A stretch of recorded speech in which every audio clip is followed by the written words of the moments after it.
Hello, everyone. Welcome to another episode of Matters That Matter. I'm Simran and I'm in conversation with my mentor, Susie Singh.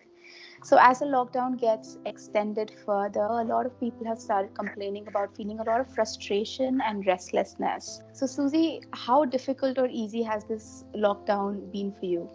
I think for me, it's been a very welcome experience. I seem to be cruising through it, quite honestly. It's not at all been Right. difficult. I am using this period to grow more joy, to grow more interests.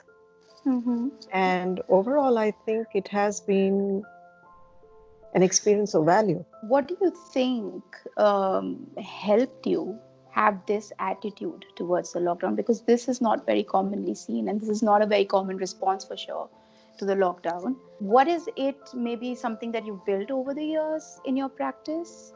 Or what is it that helped you? Why do you think you have this attitude towards it? Well, I think it's because how humans interpret situations, the meanings that they attach to things, determines how they experience that situation.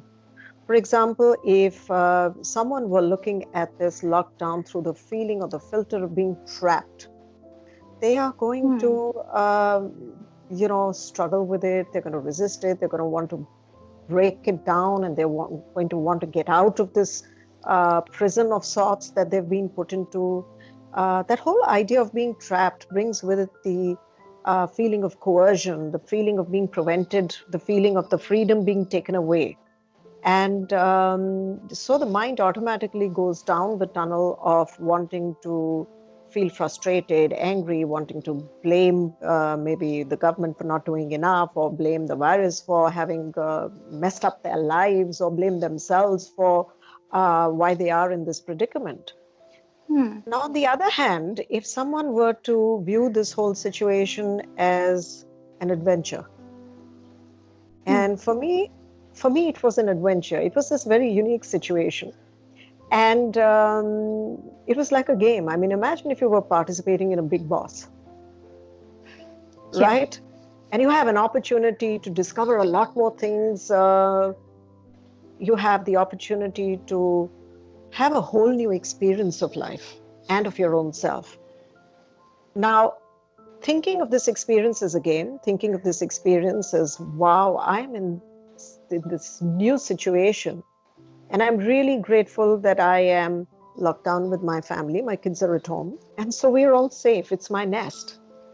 And I do remember the early days when, the kids were still dealing with this feeling of not being able to do the things they wanted to, because my son was just about finishing his board exams, and he was really looking forward to, after many, many months of working so hard, meeting his Hmm. friends and going out with his friends. Um, and I remember saying out loud to them that, my God, aren't we so, so lucky to just be alive? Being grateful Hmm. for what we have and what we can do about it. So it is choosing a perspective that changed, Hmm. that will determine how we are experiencing this. What I understand from this is that our experience of our reality is subjective, and Absolutely. it depends on the perspective we use to view our reality from. What are you doing specifically to make this lockdown period more meaningful for you and your family? So I think the very first thing is that we all like structure. We like order to our lives. That Yeah. makes us feel in control. Hmm. So I structured our lives around four key areas. The first area was responsibilities, because that was glaring us in the face. We had a lot more that we all needed to do on our own. And instead of, letting the burden come on one or two members of the family, I had this rule of, I could call the kids and my husband, and it was like, okay, guys, we all need a show of hands here. So I enrolled them into the idea of participating responsibly into all of the everyday household chores. And I think that really helped, because besides the obvious, that we had aligned roles and responsibilities. We were working like a mini organization in the house. Hmm. We were also able to break gender stereotyping. Hmm. So, it no longer was shocking to request the boys to go wash the dishes or to clean up or to iron clothes or to water the garden or whatever else. And I thought that was really beautiful because everyone willingly embraced the responsibility. And the second thing under responsibility was, while we were locked down, we were also going on with our everyday lives. So, there was work from home and there were classes that my son was attending. My daughter was working from home. My husband, I had to continue doing my sessions. So we followed the principle of safe zoning in the house. With so many people needing to be on their devices through the day and wanting privacy and safety to be able to do it in this quiet way and not crossing paths. So every night I would align, okay, who all needs safe zoning? And somebody was working from the living room, somebody was working from the study, somebody was working from their bedrooms, but we all got the safe space that we needed. That minimized any amount of conflict or the feeling that I don't have my privacy or I don't have the place where I need to do my daily work related activities from. The second area that I looked at was recreation. I think recreation becomes really, really important when the normal ways of enjoying are taken away from you, when you can't go out with friends, when you can't order food in, when you can't go to restaurants, movies, etc., then you really have to plan your recreation.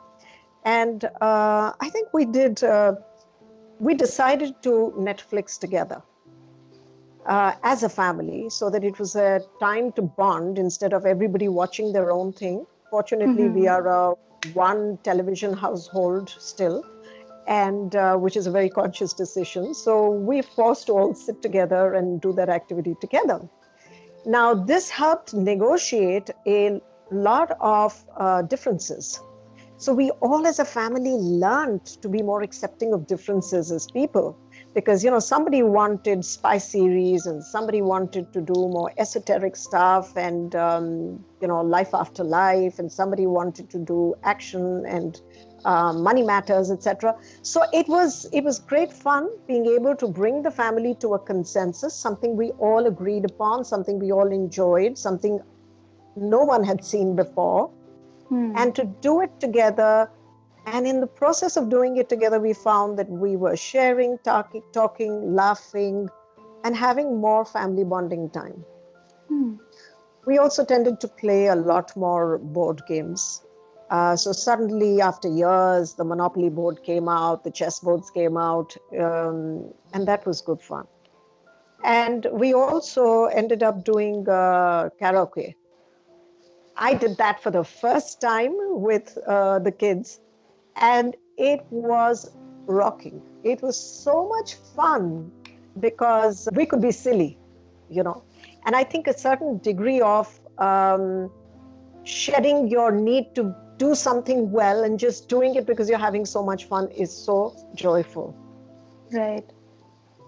And I actively also allowed myself to be the clown, to be the family clown, running around and joking and watching my kids in peals of laughter. I think we really came together as a family in a very powerful and beautiful way, because let's not forget, the kids have grown up, we've grown old, and you need to rebridge that change that comes in all of us as we grow up or grow old. And this was an opportunity to build those bridges again. Those were the recreation activities. There was also what I like to call renewal activities. So, renewing your passions. I found my daughter was back in the kitchen without my having to tell her. She was baking extensively. Now, the kids have watched up and grown up watching me bake a lot, and they spontaneously developed a love for it, and they were Hmm. doing a lot more. She was baking a lot more.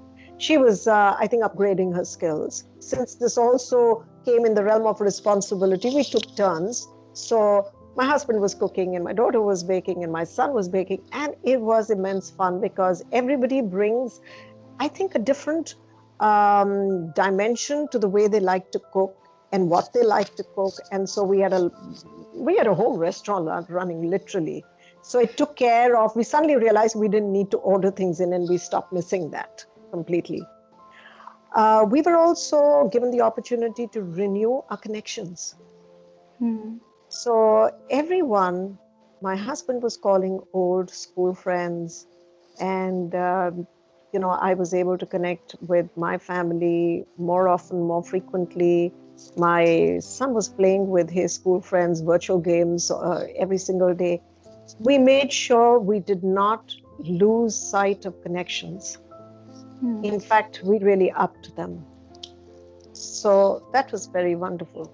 And there's a fourth R, which is reaching inwards, which I think is a very, very important aspect to the day.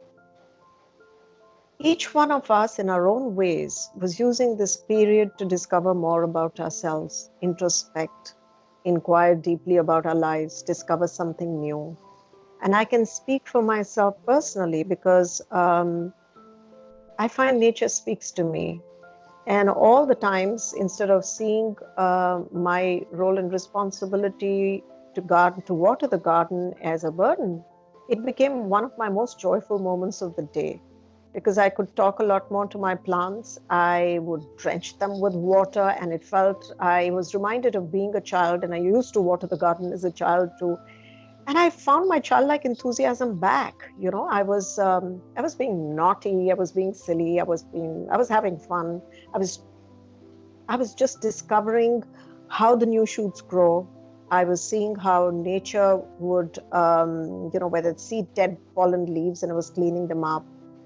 Suddenly, the contemplation about death became more real for me.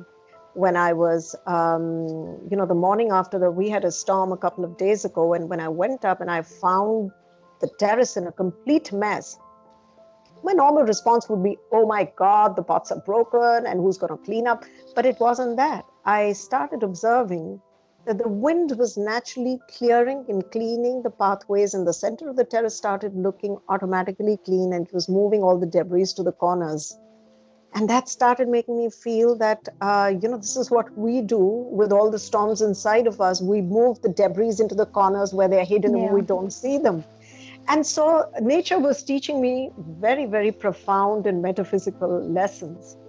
So discovering a lot more things about myself, about the family dynamics, about each member of the family, about life and nature, about feeling, what people were going out there and feeling a sense of connection, maybe praying for them on the occasional evenings to make it easy for all the people on the planet who were going through so much disturbance and loss right now. These were very powerful and profound experiences. So I think the culmination of these four things, which was responsibilities or shared responsibilities, planned recreations, renewal and upgradation of your passions and connections, and reaching inward to discover new things and connect with the divine or the metaphysical. These were ways in which I structured our lives, and that made it all the more meaningful. So there seems to be a lot of hidden opportunities for all of us in this time. If we take the time to stop and look around, there seems to be opportunity for learning cooperation, renewing our bonds, and also learning how to draw loving boundaries at home. Like you said, you made sure that everybody was getting the space they needed, and you all reached a conclusion together. So I think that can be used in a lot of families who can use this time to learn these new things about each other and respect each other in a way that they have never before in the busyness of life. Okay, thank you so much, Susie. I hope this perspective helps everyone who's looking for ways to make their life more meaningful right now for themselves and their families. Thank you for watching, and we will see you soon.